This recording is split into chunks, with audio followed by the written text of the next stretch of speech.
નમસ્કાર. દિવસભરના તાજા સમાચારોમાં તમારું સ્વાગત છે. તમારી સાથે હું છું પિનલગીરી ગોસ્વામી.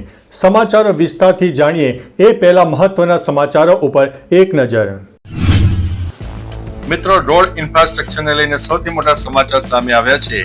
કેન્દ્રીય રોડ ઇન્ફ્રાસ્ટ્રક્ચર માટે 1078 કરોડ મંજૂર કરવામાં આવ્યા છે.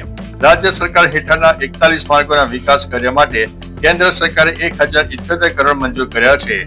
આ રકમ રોડના વિસ્તરણ, મજબૂતીકરણ અને પુનઃસપાટીકરણ માટે ઉપયોગમાં લેવાશે, જે કનેક્ટિવિટી સુધારશે. અન્ય મહત્વના સમાચારની વાત કરીએ તો નવસારીમાં ફાયરિંગની ઘટના. નવસારીના દાંતેજ છાપરા રોડ પર મોડી રાત્રે રૂપિયાની લેવડ દેવડના ઝઘડામાં ફાયરિંગની ઘટના બની હતી. ફાયરિંગમાં હથિયારના માલિકને જ ગોળી વાગતા તેને ગંભીર હાલતમાં હોસ્પિટલમાં ખસેડવામાં આવ્યા છે. અન્ય મહત્વના સમાચારની વાત કરીએ તો પીએમ કિસાન સહાયમાં વધારાની અપેક્ષા. કેન્દ્ર સરકાર આગામી બજેટમાં પીએમ કિસાન સન્માન નિધિ યોજના હેઠળ વાર્ષિક સહાય 6000 થી વધારીને 9000 કરી શકે છે. ખેડૂતો માટે આ આર્થિક રાહત ખૂબ જ મહત્વપૂર્ણ ગણવામાં આવી રહી છે. અન્ય મહત્વના સમાચારની વાત કરીએ તો વન વિભાગ દ્વારા 40 થી વધુ વાઘના ચામડા જપ્ત કરવામાં આવ્યા છે.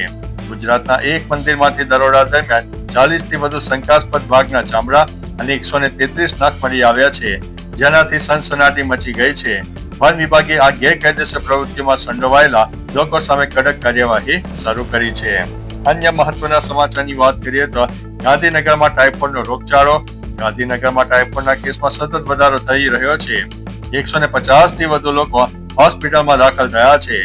આ મામલે નેશનલ હ્યુમન રાઇટ્સ કમિશને ગુજરાત સરકારને નોટિસ પણ પાઠવી છે.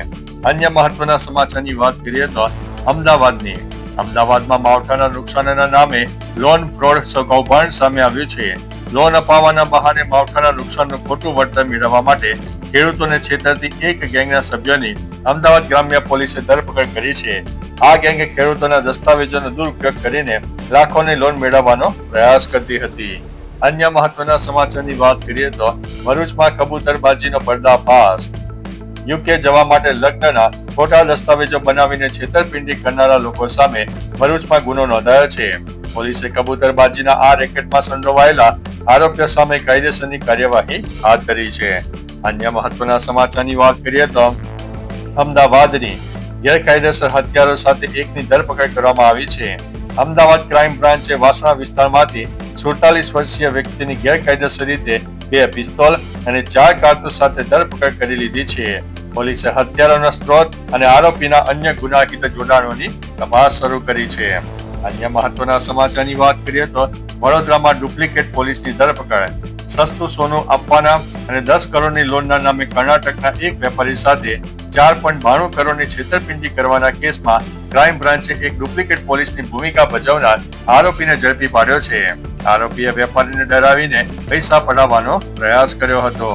અન્ય મહત્વના સમાચારની વાત કરીએ તો ડિજિટલ અરેસ્ટ સાયબર ફ્રોડનો પર્દાફાશ. એક મહિલાને ડિજિટલ અરેસ્ટ દ્વારા 1.95 કરોડથી વધુની છેતરપિંડી કરનાર 2 આરોપીને ગુજરાતમાંથી ધરપકડ કરવામાં આવી છે.